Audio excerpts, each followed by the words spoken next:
লামডিং সমষ্টি কাকি আমাৰ ডাঙৰ এটা আমি উদ্যোগ পাইছোঁ, যাৰ ভেলু নিয়াৰ এবাউট 8 crore 80-20 শ্বেয়াৰ এপাৰ্টৰ যোগেদি। আমাৰ ইয়াৰ লোকেল যিসকল আমাৰ ভাইসকল আছে, তেওঁলোকে এটা সংস্থা কৰি পেলাই আজি প্ৰায় 3 বছৰ আগত মানে এটা আমি ফৰ্মেশ্যনলৈ কৰিছিলোঁ। আজি এইটো পূৰ্ণাংগ ৰূপ হ'ল, শুভাৰম্ভণি হ'ল। আমাৰ কমিশ্যনাৰ মহোদয় আহিছিল, মিত্তাল চাহেব, DC মহোদয় আহিছিল।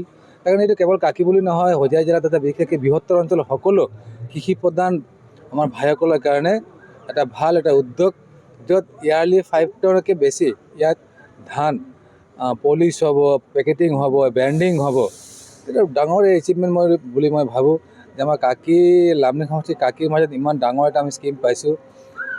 আৰু নিবনুৱা সমস্যা সমাধান কৰে ইয়াৰ লগত সংযুক্ত থকা বহুত যুৱকে ইয়াত এটা কৰ্মসংস্থাপন পাব আৰু জায়গাৰ মান বৃদ্ধি হ'ল। তাৰ কাৰণে আমি আশাবাদী, বিশেষকৈ যিসকল মিডিয়েটৰ খেতিয়কসকল ঠগিছিল, লাহে লাহে এইবিলাক নাইকিয়া হৈ আছে। এই পেডি প্ৰক্ৰিয়াকৰণ তথা এই মিলৰ যোগেদি অহা দিনত আমাৰ হোজাই জিলা লামডিংবাসী ৰাইজ আৰু বিশেষকৈ কাকিবাসী ৰাইজ ভাল ইমান উপকৃত হ'ব। লগে লগে উপকৃত হ'বই, কিন্তু আমাৰ কাৰণে গৌৰৱ যে ইমান ডাঙৰ এটা উদ্যোগ আমি লামডিং পাইছোঁ। তাৰ কাৰণে আমাৰ সন্মানীয় মুখ্যমন্ত্ৰীক আন্তৰিকভাৱে অভিনন্দন আৰু সন্মান জ্ঞাপন কৰিছোঁ। তেওঁৰ নেতৃত্বত গোটেই অসমত আমাৰ লামডিং সমষ্টি কাকিৰ আৰু বহুকেইটা ডাঙৰ উদ্যোগ আমি পাইছোঁ। নৱোদয় পাইছোঁ, আমাৰ আপগ্ৰেড হাস্পতাল পাইছোঁ, ষ্টেডিয়াম পাম অহা দিনত, দীনদয়াল কলেজ পাইছোঁ। তাৰ কাৰণে কাকিৰ যোনটো পৰিৱেশ আছিল, লাহে লাহে পৰিৱেশটো নাইকিয়া হ'ল। এটা ভাল পৰিৱেশ হৈছে আৰু ভাল হ'ব বুলি আমি আশাবাদী। ৱৰ্ল্ড বেংক ফাণ্ডেড এটা 8 কোটি টকাৰ এটা প্ৰজেক্ট ইয়াত আজি ইনগ্ৰেশ্যন হৈছে। এই প্ৰজেক্টটোত এটা মানে অত্যাধুনিক মানে ধান বনোৱা মিল থাকিব। তাৰ বাহিৰে এটা PPC ইয়াত দিয়া হৈছে, পেডি প্ৰকিউৰমেণ্ট চেণ্টাৰ। এই অঞ্চলৰ বিভিন্ন কৃষকে ইয়াতে আহি ধান বিক্ৰী কৰিব পাৰিব।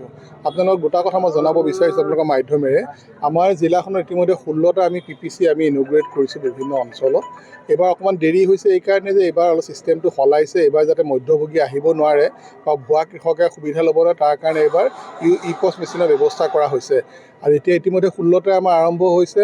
আৰু ৰাইজ অলপ সজাগ হ'ব লাগিব, কাৰণ এইটো FCIক যিহেতু আমি ধানটো দিওঁ 17%তকৈ অধিক যদি মইচাৰ থাকে, তেতিয়াহ'লে FCI নলয়।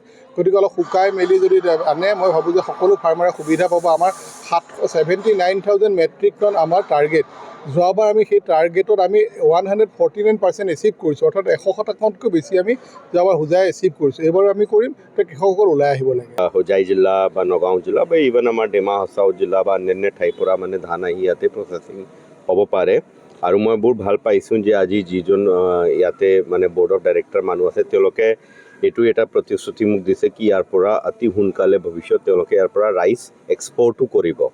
মানে আমাৰ অসমৰ কাৰণে বা আমাৰ উইদিন কাণ্ট্ৰিটো ইউজ হ'ব, কিন্তু ইয়াৰ পৰা এক্সপৰ্টো কৰা তেওঁলোকে এটা প্ৰচেষ্টা চলাব।